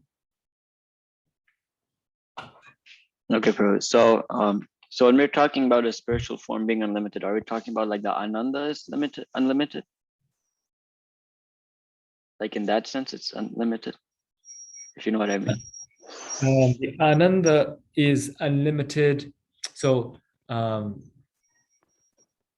everything about the Lord is unlimited, but we may not realize that aspect of the Lord. So given Ananda example, Prabhupada says that Brahman realization is only the realization of the Sat, the eternity aspect of God. And we feel a relief when we know we're eternal, we're not going to die. But Chit and Ananda are missing. When we understand Paramatma, we understand Sat and Chit. And when we understand Krishna with the Swarupa Shakti, with the, like I was mentioning, with those other energies, then we also realize the Ananda. So we're missing the Ananda aspect when we are not Bhagavan realized. Okay, Prabhuji. So one more last question, if you don't mind. So then why do we say that? I even heard this, I think, from Radhika Raman Prabhu also. I don't remember exactly the reasoning, but so basically Brahman, someone may argue that why doesn't Brahman not give eternal? Like Brahman is not eternal, but Krishna's form is eternal. Like Brahman doesn't give eternal bliss. Like both are spiritual. So why, like I think Acharya also explained why Brahman is not fully blissful, but Krishna's form is completely blissful, even though they're both spiritual. Yes. So that's a good point. So Brahman is eternal, but like you're saying, our stay there is not eternal because it's not giving us bliss, right? Yeah, so like why is it not? Yeah, why is it not giving us that eternal bliss? And that's for the very same reason why the material world is not giving us eternal bliss, even though the material world also, Bhaktivinoda Thakur says, ultimately it is spiritual because it's coming from Krishna. It is a spiritual energy, but we're seeing this spiritual energy as separate from Krishna, and that seeing it separate makes it material, or it makes it material for us. The devotee sees it as Krishna's energy. So although it's Krishna's energy, it's not giving us the bliss because we've only realized Krishna's energy and not Krishna. In the same way, Brahman is also spiritual, but unless we realize more aspects of the Lord, we will be complete and we will be satisfied in one way, but we will be dissatisfied in another. So I think, again, going back to Jiva Goswami, that if we only have one or two of the jewels, we will experience the eternity, but we will not experience the pleasure, the ananda. We are still missing things. Thank you, Prabhuji. Thank you. This is actually a good question. I have to think about it more also. So yes, very nice. Thank you. And there is happiness in moksha. It's moksha lagutakrit, but it's not the moksha that the soul is looking for, right? So there is happiness there, but since it's not the happiness that we are looking for, that's why we don't settle there. We don't wait there. I think my mother has a comment. Ma, you can speak if you like now. Yeah, I was just thinking about the point you just made, that that unless how to see the material energy as spiritual energy, for us, we cannot, because we separate the two, right?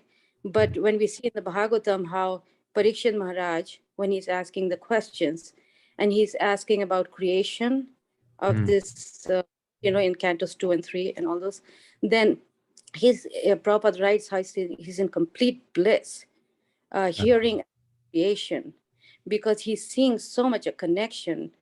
He doesn't see it as material energy. He sees it totally as spiritual energy. And he's not trying to manipulate the material energy either. Like we are trying to manipulate. And that's why we are so unhappy and so, and disgusted, because we haven't realized fully the Bhagavan aspect of the Lord. When pure devotee fully realizes the Bhagavan aspect of the Lord, then he's this complete connection, and he doesn't see. And that's why Parikshit Maharaj is asking questions so much about this material world. Just like a mother, will see the little shoes of the child and feel complete bliss. But for somebody else, it's like, oh, it's just shoes, And I was thinking like that. Nice analogy, yes. Yeah. So the other thing I just want to mention, since I'm talking, is that the examples that you mentioned about the drop in the ocean, and so many nice examples in the Bhagavatam. They also mention about the difference between the person and the recording of the person. Even the connection, but yet it's separate, right? And the intention of that is that one can manipulate the recording. How we can change the recording and change it and make it all not original. So in the same way, this is a side point I was thinking, and with what you just said, but then also, so the jivas having free will, we are so busy trying to manipulate this material energy, and that's why we become separated in that way. Just another example that the Bhagavatam mentions. That's it. Yes. No, these are really, really nice points. Thank you for sharing them. Especially that point of Parikshit Maharaj. I really like that point.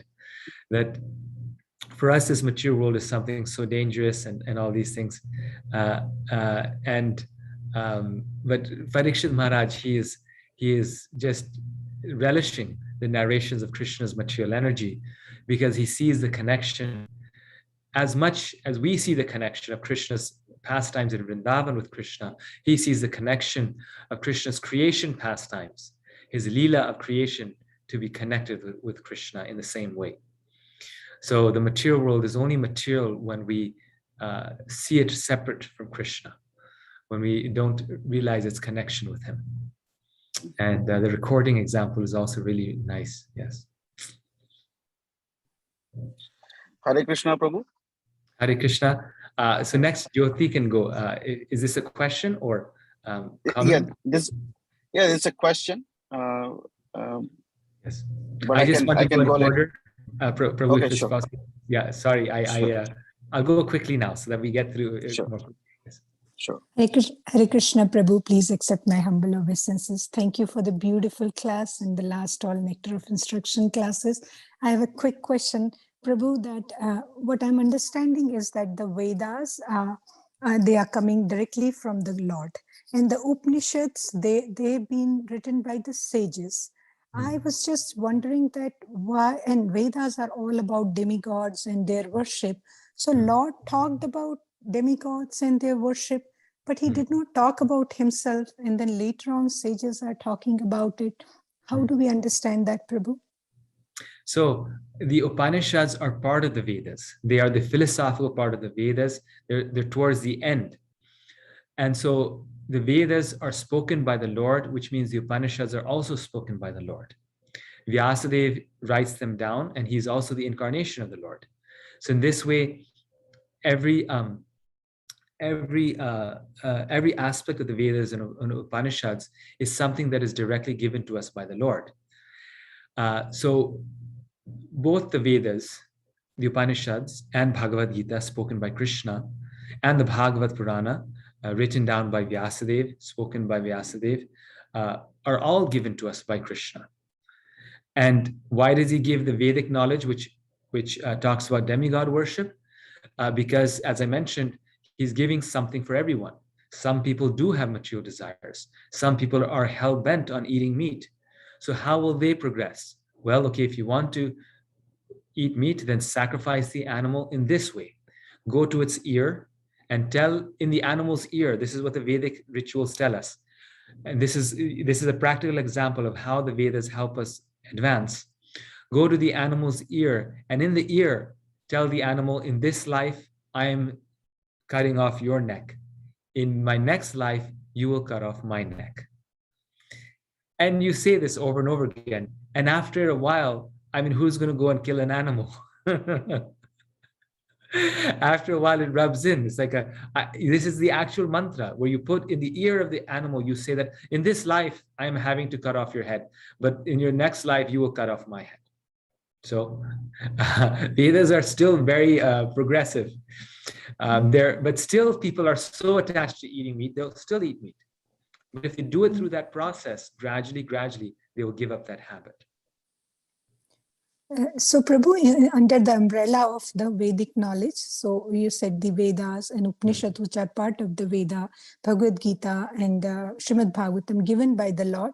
But when we hear about Aranyaka and all, so the sages' writing is also the part of the Vedas. So it's makes the full Vedic umbrella. Is that correct understanding?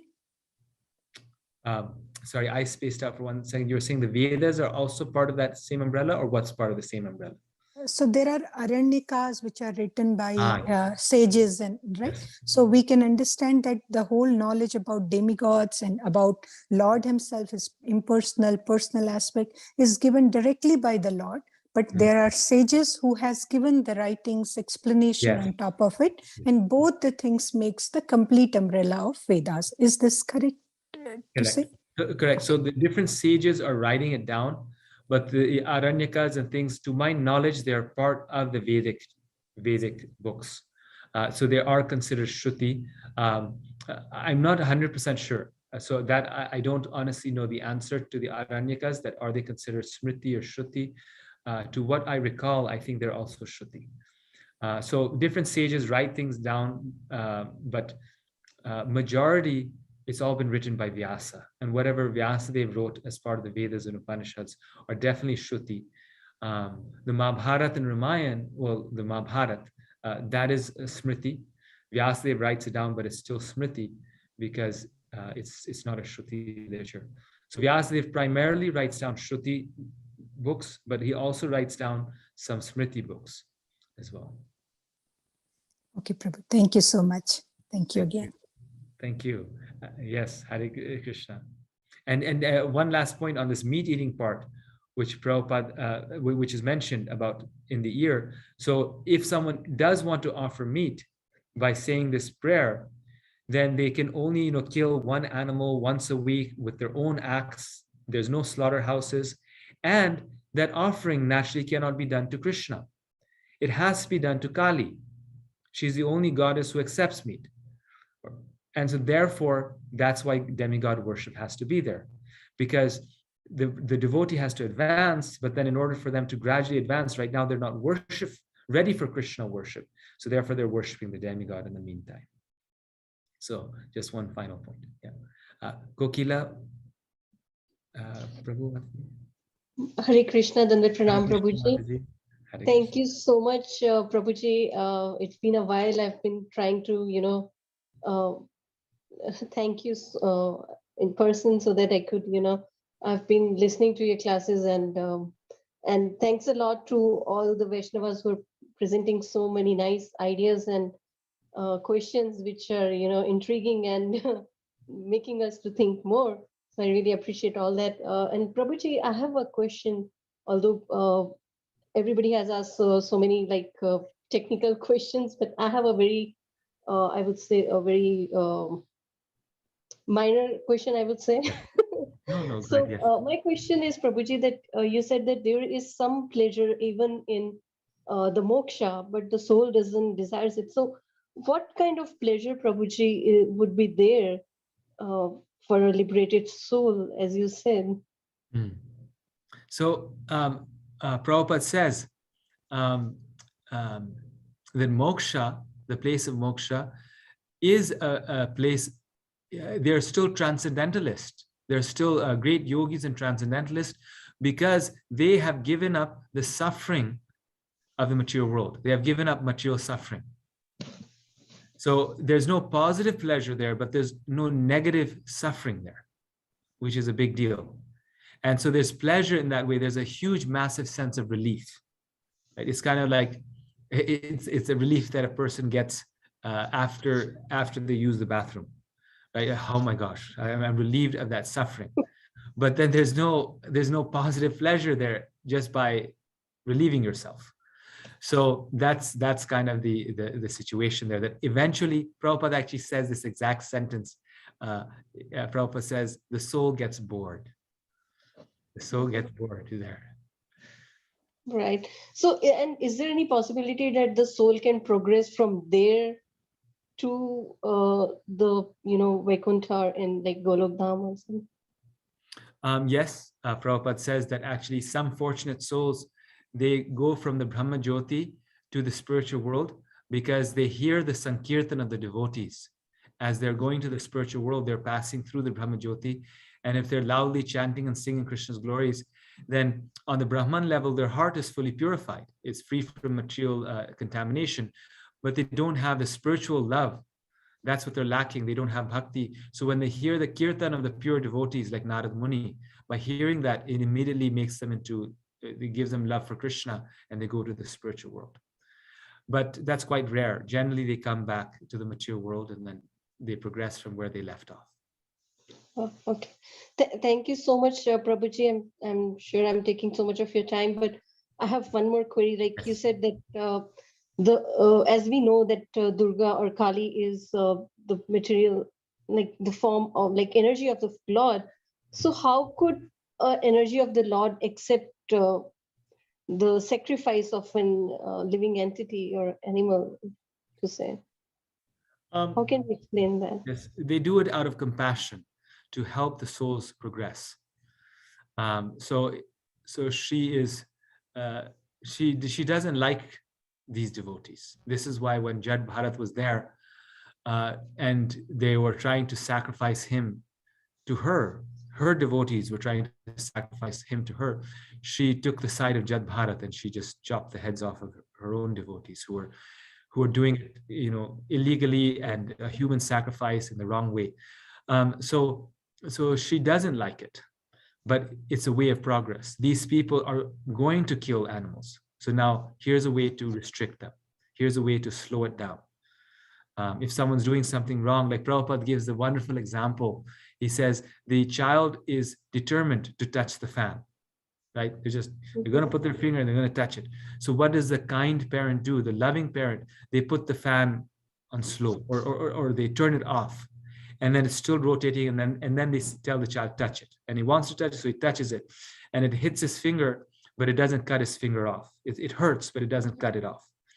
In the same way, to avoid big sinful activities, the Vedas are regulating the sinful activities and saying, okay, we'll turn the fan on low, then touch it. You get a reaction, but you'll get less, and this way you'll progress. Thank you. Thanks a lot, Prabhuji. It's a great explanation. And thanks a lot to Ruddha Mataji as well. for giving us that idea of that recording and how it can be manipulated and everything. So thanks a lot. I appreciate all your efforts, love and kindness towards us, Prabhuji. Thanks a lot. Hare Krishna and then with you out, everyone. Hare Krishna. Thank you. Thank you. Yes.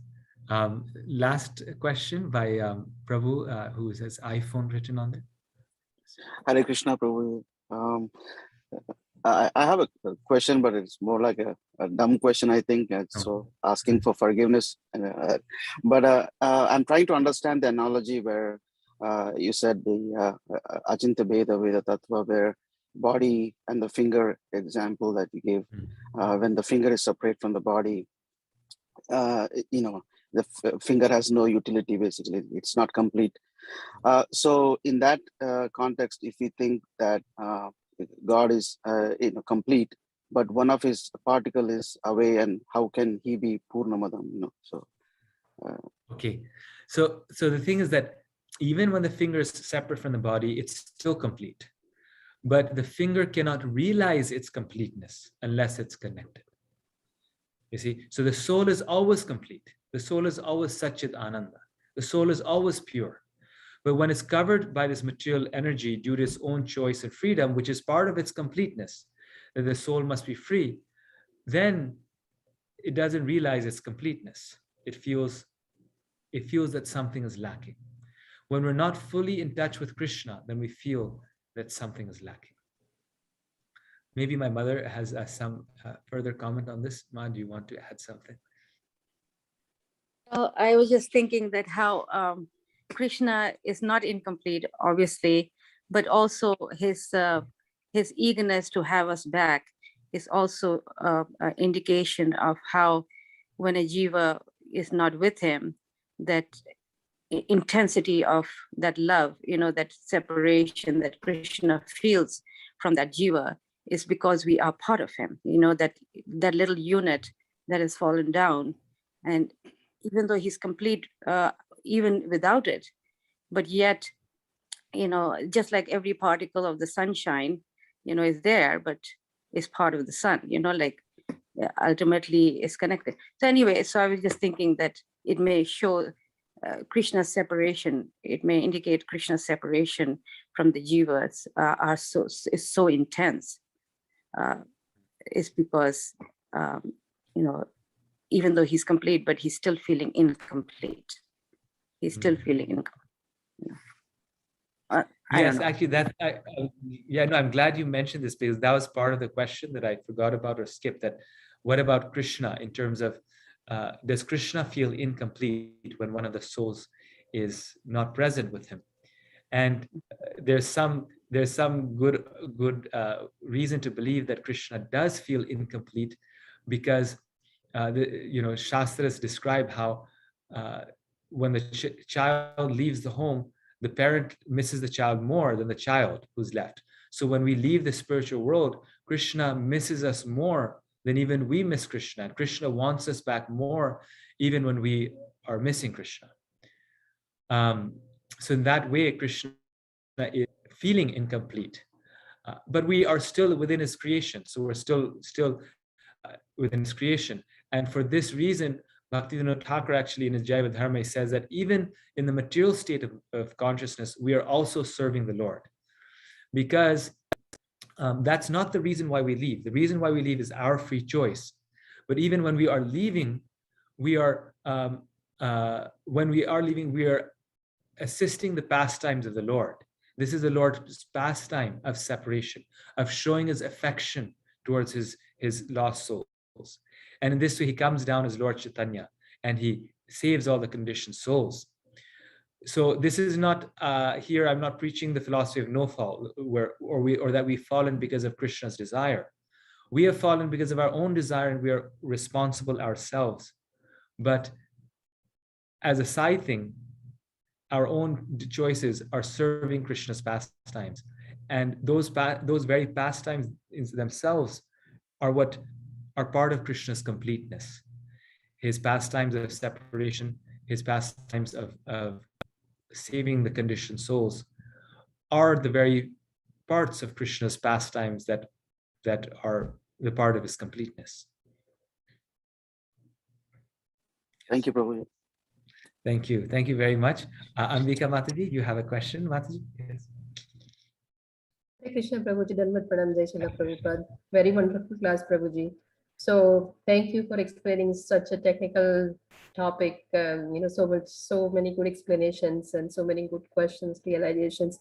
But sometimes, my, incomplete or not intelligent mind have this question. I sometimes get stuck to this question, like, that everything is complete, spiritual will is complete, Krishna is complete. And then obviously I have understood that because of our free will, we have, came into this material world. But how did it happen? If everything was so blissful, everything was complete, we were, blissful, Satchidanand in spiritual world, why did we come in this world? And why did Krishna let us come here? Because, Krishna is our father. He's so compassionate to us.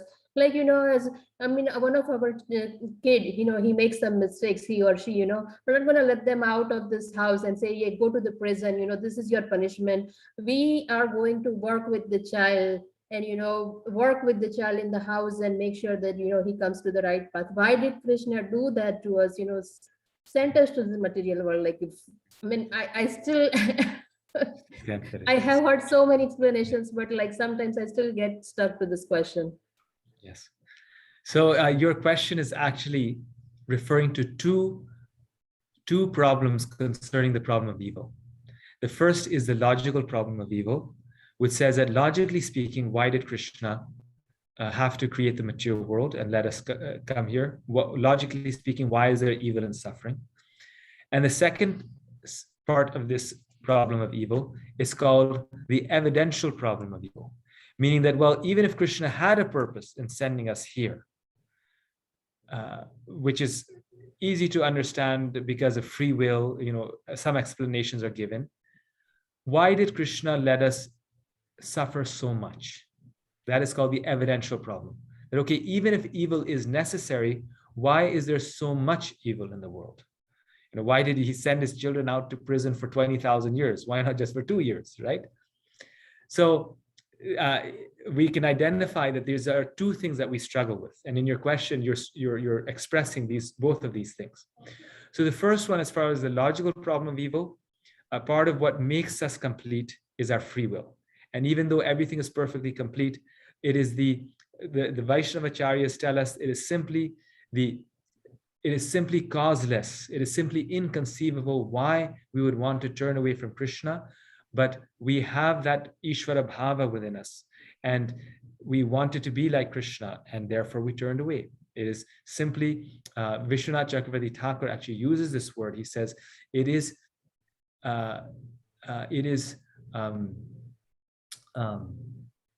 causeless in the sense that the cause of it is only is only our own desire. There's no external reason for it. So it is causeless, but there's also a cause, and that cause is just our desire. And Prabhupada also, he knows that this question is there, and so he says very carefully when he speaks, very, very specifically speaks, that a child has everything in the home, but still the child chooses to go away. That is our situation. There's no reason for it. They don't say there's a reason for it. It is other than our free will. So the reason is our free will, and the very definition of free will is free.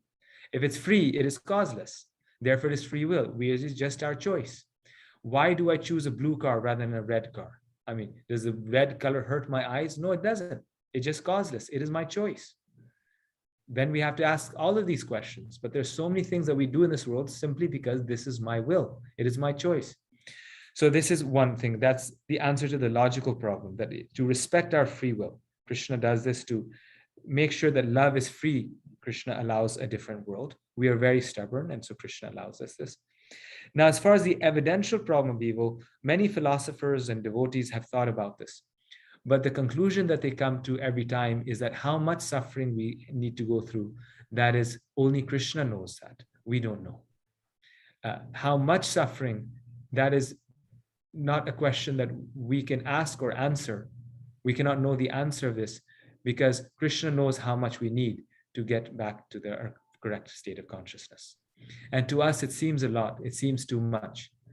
But it's his decision. It's not our decision. So therefore, that is just a matter of degree. So little less, but little more, or little more, or a lot more. These questions of degree, we just have to depend upon Krishna, that Krishna knows best. And it's very true, sometimes we think that I've learned everything. My God, I've learned everything.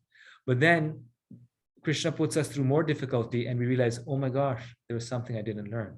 Now I've learned it. So Prabhupada says that Krishna will take a devotee to that point where Krishna feels is needed. And sometimes even one lifetime is not enough. Many, many lifetimes we have to, Krishna teaches us things. But it's all good because at the end we're advancing. If we are a devotee, then we're advancing. And even the materialist is advancing because the material world only means progress. Even the demon is advancing. Their advancement is very slow, but they're still advancing by the karma that they get. Thank you, Prabhuji. Wonderful explanation. Thank you. Thank you. Thank you very much. Hopefully I can remember this. Thank you. Hare Krishna. Hare Krishna. Thank you everyone for your very wonderful questions and for the wonderful discussion. I will post your homework on the WhatsApp group, and please continue reading. Next time we will do verses 1, 2, and 3. So at least, maybe more. So Isopanisad ki. Okay. Jai. Hare Krishna, I just had a quick question, Prabhuji. Oh yes, Mataji. Sorry, I missed you. I think yes. No. The quick question is, Prabhuji, with reference to Nectar of Instruction, can you share the essay question so we can start preparing? Because with December, holiday season, otherwise it becomes too much to cover 2 books at one time. Okay. Yes, I will do that. That's a good idea. I'll share the essay question, and the verses. So the verses you have in the essay question you have, and yeah, I'll do that. Thank you. Okay. Hare Krishna. Thank you. Hare Krishna. Hare Krishna. Prabhuji. Thank you, Prabhuji. Hare Hare Krishna, Prabhu. Krishna. Thank you. Hare Krishna, Prabhuji. Then